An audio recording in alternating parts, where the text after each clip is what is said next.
안녕하세요. 보병공 시대의 사유로 리딩하는 죄와 벌, 크라임 앤 퍼니시먼트 발표에 오신 여러분을 환영합니다. 이 시간에는 의식의 분열과 통합, 카르마의 작동 원리, 그리고 인간 의식의 재탄생에 관한 영적인 해석을 피크닉 신용호 작가님과 이스턴 드래곤 출판사를 통해 함께 살펴보겠습니다. 오늘 발표의 차례입니다.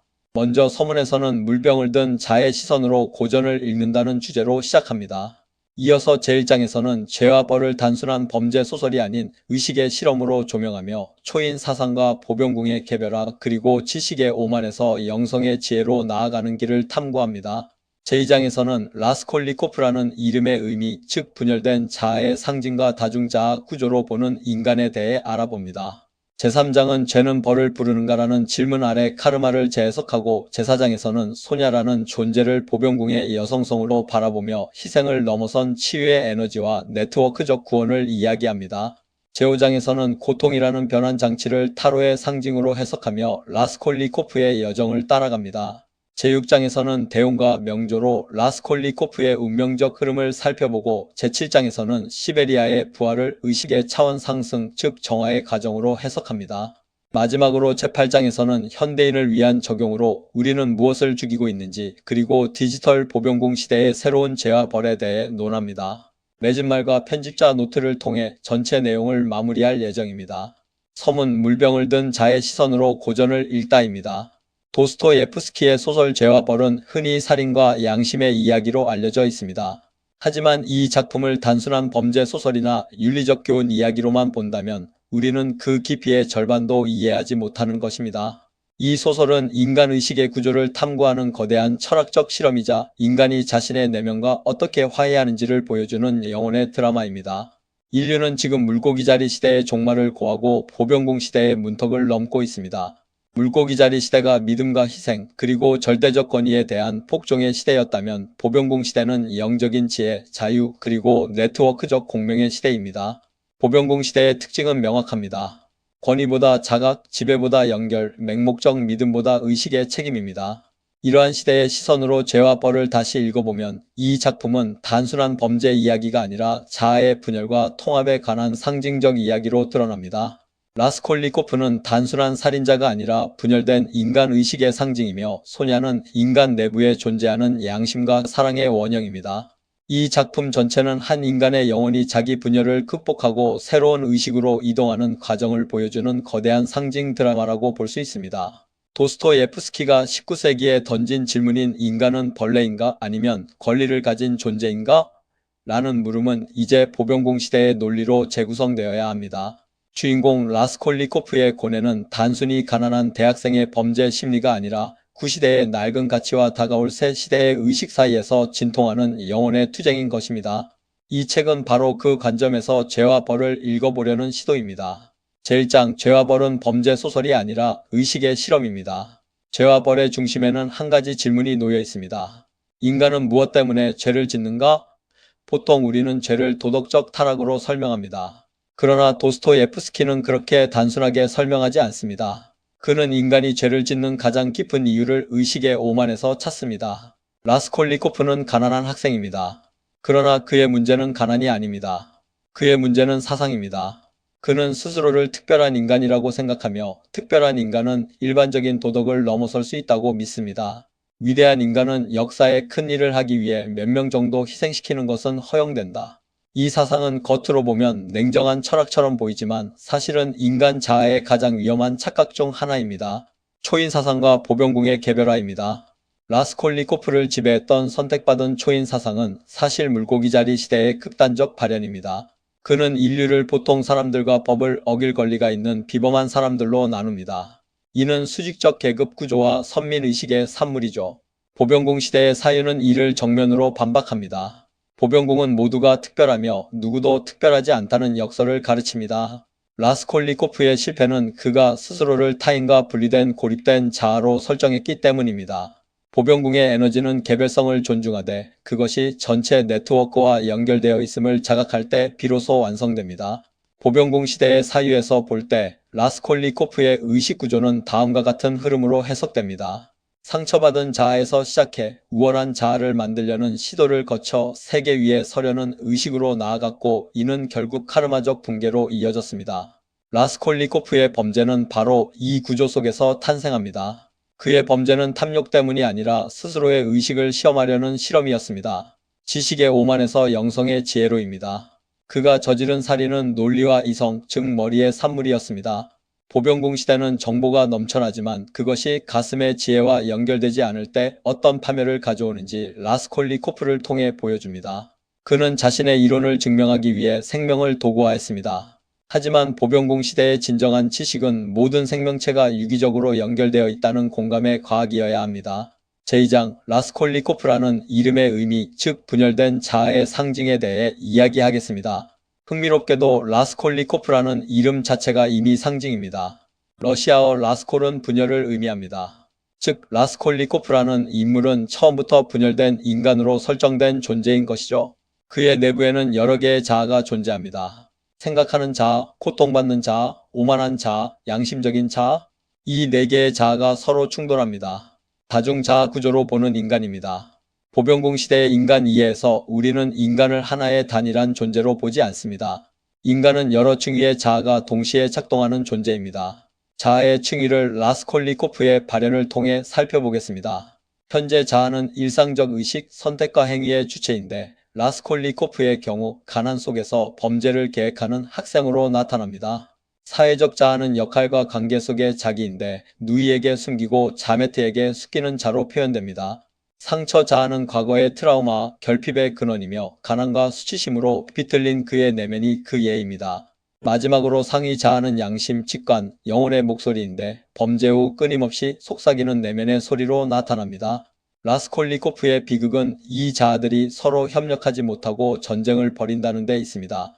그의 머리는 철학을 말하지만 그의 가슴은 죄책감을 느끼고, 그의 몸은 병들고 그의 영혼은 고통을 겪습니다. 이것이 바로 죄와 벌의 핵심 구조입니다. 죄는 단순히 법을 어기는 행위가 아닙니다. 죄는 자아의 분열입니다. 제3장 죄는 벌을 부르는가? 카르마의 재해석입니다.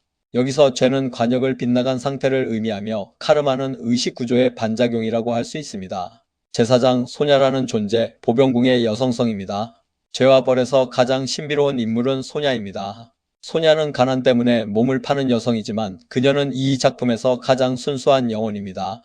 도스토예프스키는 이 인물을 통해 중요한 메시지를 전달합니다. 도덕은 사회적 지위와 다르다는 것입니다.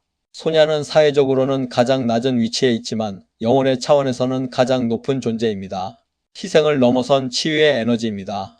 소냐 마르멜라도바는 물고기자리 시대의 전형적인 성스러운 희생자처럼 보입니다. 하지만 보병공 시대의 시각으로 보면 그녀는 그리스도적 의식의 전달자입니다. 그녀는 라스콜리코프에게 이론이 아닌 존재로 다가갑니다. 그녀는 라스콜리코프를 판단하지 않습니다. 그녀는 그를 이해하며 그에게 이렇게 말합니다. 고통을 받아들이세요. 이 말은 단순한 종교적 위로가 아닙니다. 이것은 인간의식이 변화하는 방식에 대한 깊은 통찰입니다. 고통의 공유와 네트워크적 구원입니다. 보병공 시대는 남성적 이성과 논리가 한계에 부딪혔을 때 여성적 수용성과 직관이 세상을 구원함을 상징합니다.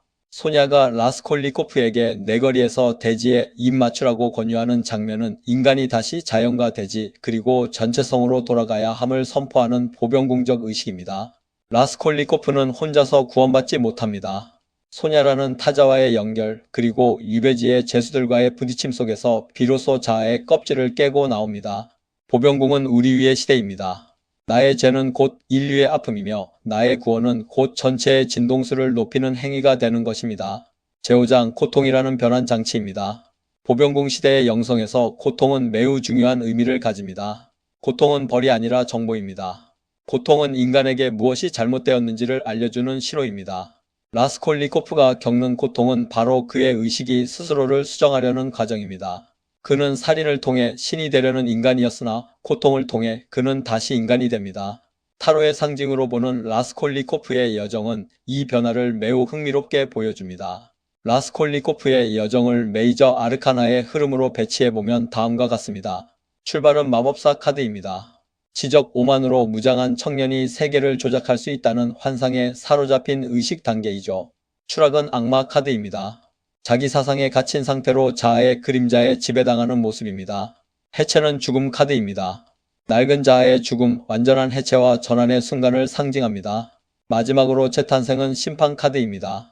양심의 호출과 의식의 재탄생, 새로운 인간으로의 부활을 의미합니다. 이것은 자아의 변환 알고리즘입니다. 마법사에서 출발하여 악마의 그림자를 지나고 죽음이라는 해체를 통과하여 마침내 심판의 부활로 이동합니다. 이것이 바로 보병공 시대가 말하는 의식의 연금술인 것입니다. 제6장 대운과 명조로 보는 라스콜리코프의 운명적 흐름입니다.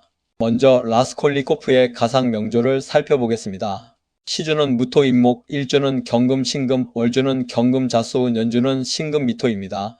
경신 일주로서 강인한 금의 기운을 가졌으나 월지의 자수 상간이 차가운 이성을 대변합니다. 인목 편제를 향한 욕망과 상간의 파격적 행위가 결합해 범죄로 이어졌지만 년지의 미토 천을기인이 결국 그를 정화의 길로 인도한다고 해석할 수 있습니다. 다음으로 라스콜리코프의 대운을 살펴보겠습니다. 그의 20대 대운은 개의 대운입니다. 식상의 기운이 극에 달해 기존의 질서를 파괴하려는 욕구가 강해진 시기입니다. 이 시기에 그는 죄를 범하고 스스로의 한계를 시험합니다. 30대 갑자 대운은 시베리아에서의 참외와 소냐와의 교감을 통해 수작목으로 기운이 소통되며 생명력을 회복하는 시기로 진입합니다. 제7장 시베리아의 부활, 의식의 차원 상승입니다. 보병공 시대의 사유에서 징역은 처벌이 아니라 정화의 과정입니다. 낮은 진동수의 에너지를 높은 진동수로 변형시키는 과정인 것이죠. 진짜 결말은 마음속에서 일어납니다. 보병공 시대의 관점에서 이것은 의식의 재탄생입니다. 죄와 벌의 진짜 메시지는 이것입니다. 인간은 잘못을 저지를 수 있지만 인간은 변화할 수 있다는 것입니다. 제8장 현대인을 위한 적용, 우리는 무엇을 죽이고 있는가? 디지털 보병공 시대의 새로운 죄와 벌에 대해 살펴보겠습니다. 디지털 보병공 시대의 죄는 현상적으로는 연결되어 있으나 고립된 상태이며 그 근원은 타인을 데이터로만 취급하는 태도에 있습니다. 이에 대한 치유는 취약성 인정과 공감의 혁명으로 가능합니다.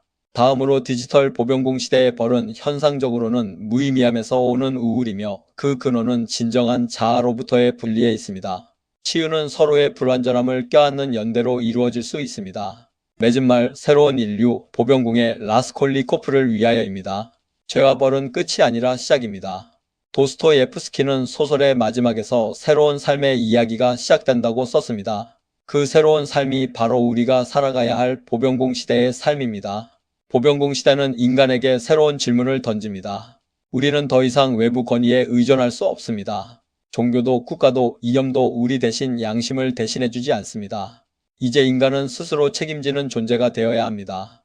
자신의 내면에 있는 오만한 나폴레옹을 잠재우고 고통받는 소냐의 손을 잡으며 대지의 숨결을 느끼는 인간. 지식 날러지를 넘어 지혜 위주 덤로, 이기고를 넘어 전체 유니티로 나아가는 여정. 이것이 보병공 시대의 사유로 다시 읽는 죄와 벌의 진정한 결말입니다. 우리는 모두 때때로 자기 생각에 취해 세계 위에 서려 합니다. 그러나 결국 인간은 깨닫습니다. 인간을 구원하는 것은 권력이 아니라 사랑이며 사상을 넘어서는 것은 지식이 아니라 양심이라는 사실을 말입니다. 보병공 시대의 인간은 바로 이 지점에서 다시 태어납니다. 마지막으로 편집자 노트입니다. 본 원고는 보병공 시대의 영성 철학과 명리학적 분석을 결합하여 고전의 현대적 가치를 극대화하고자 기획되었습니다. 각 장의 내용은 독자들이 명상과 성찰의 도구로 사용할 수 있도록 구성하였습니다. 도스토예프스키의 죄와 벌은 19세기 러시아 문학의 정점이지만 그 속에 담긴 인간 의식의 문제는 시공을 초월합니다. 죄란 무엇인가? 벌이란 무엇인가? 인간은 어떻게 변하는가? 이 질문들은 보병공 시대를 살아가는 우리 모두에게 던져지는 질문입니다. 이 저작권은 2026년 피크닉 신영호 작가님과 이스턴 드래곤 출판사에 있습니다. 경청해 주셔서 감사합니다.